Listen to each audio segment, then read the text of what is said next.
La gestion de l'eau. Il est essentiel de boire de l'eau pour survivre. Un homme inactif peut se passer d'eau durant 10 jours par une température de 10 degrés Celsius. Il résistera pendant 7 jours si le mercure indique 32 degrés Celsius. Et il ne vivra guère plus de 2 jours si la chaleur atteigne 50 degrés Celsius. Au-delà de ces limites, le corps se déshydrate et la mort rôde. L'eau demeure le seul remède à la déshydratation dans une situation de survie. Il est donc essentiel de veiller à vous en assurer un approvisionnement suffisant. Il faut mentionner que la soif n'indique pas toujours un besoin d'eau. Il arrive souvent, particulièrement en région froide et même en travaillant dur, qu'on ne se sente aucunement ennuyé par une déshydratation partielle. Parmi les facteurs qui déterminent la quantité quotidienne minimum d'eau requise, il faut d'abord considérer le climat, la température et l'activité physique. Dans une situation de survie, la disponibilité de l'accessibilité de l'eau deviennent des priorités. Quand l'eau abonde, buvez à intervalles réguliers et fréquents, et en petite quantité à la fois, un demi-litre.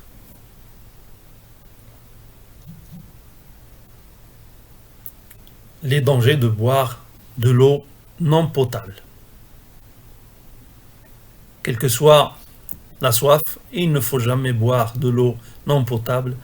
Les maladies venant de l'eau constituent une des plus grandes menaces à la survie.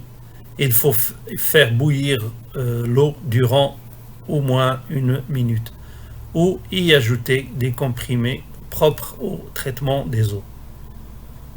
Au nombre des maladies transmises par absorption d'eau non potable, mentionnons la dysenterie. Cette maladie cause une diarrhée générale pénible et prolongée, accompagnée de selles sanglantes et de faiblesse. Si vous croyez souffrir de diarrhée, mangez fréquemment et buvez, si possible, du lait de noix de coco, de l'eau bouillie ou du jus d'écorce bouillie. Le lait de noix de coco étant un laxatif, il faut le boire à petite dose. Le riz bouilli est fortement recommandé. Le choléra et la typhoïde. Même avec le vaccin, vous demeurez vulnérable à ces maladies si vous ne prenez garde à l'eau que vous buvez. Les douves. Les douves prolifèrent en eau stagnante et polluée, surtout dans les tropiques. Lorsqu'on les avale, ils s'infiltrent dans le sang et provoquent des maladies douloureuses et souvent mortelles. Ces vers parasites pénètrent même dans le corps à travers l'épiderme. Il ne faut donc pas marcher ou se baigner dans des eaux contaminées. Les sangsues. Les petites sangsues foisonnent plus particulièrement dans les cours d'eau africaines. Lorsqu'on les avale, ils s'agrippent aux parois de la gorge et à l'intérieur du nez et suçant le sang et causant des blessures Ces parasites se déplacent et chacune des nouvelles plaies ouvre toute grande la porte à l'infection. Dégagez-vous le nez le plus rapidement possible en reniflant de l'eau salée à forte concentration ou enlevez les parasites avec des pinces improvisées. Comment trouver de l'eau potable?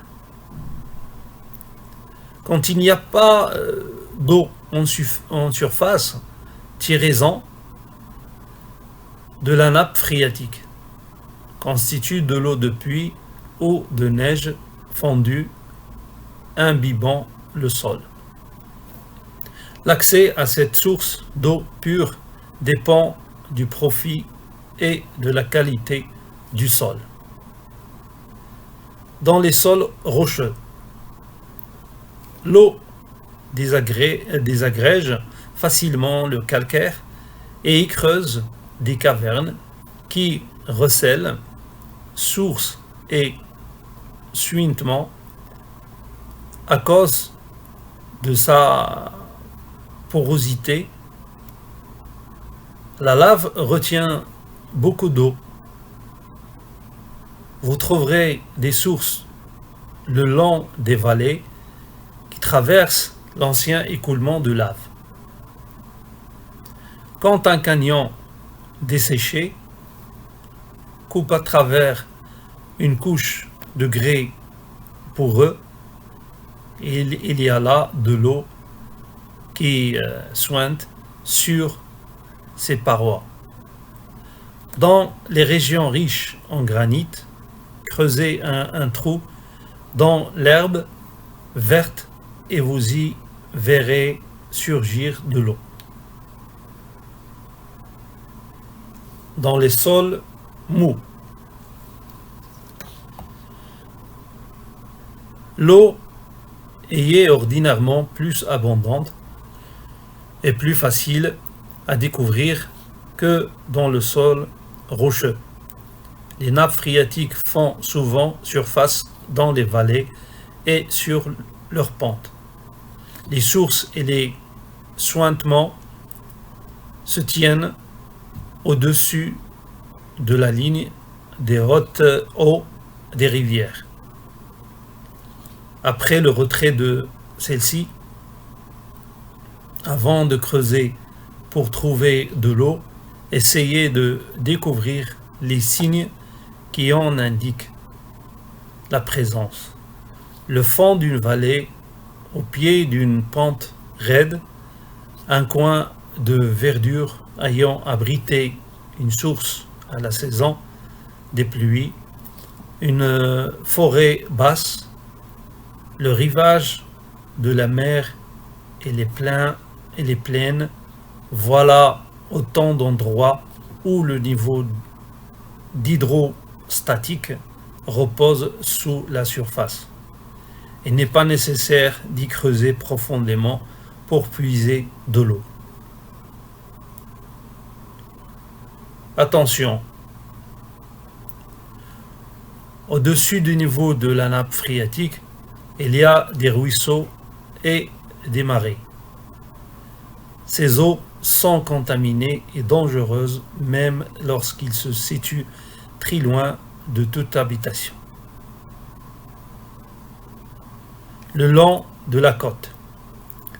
Au bord de la mer, on peut trouver de l'eau dans les dénivelations entre les dunes en creusant dans le sable humide sur la plage.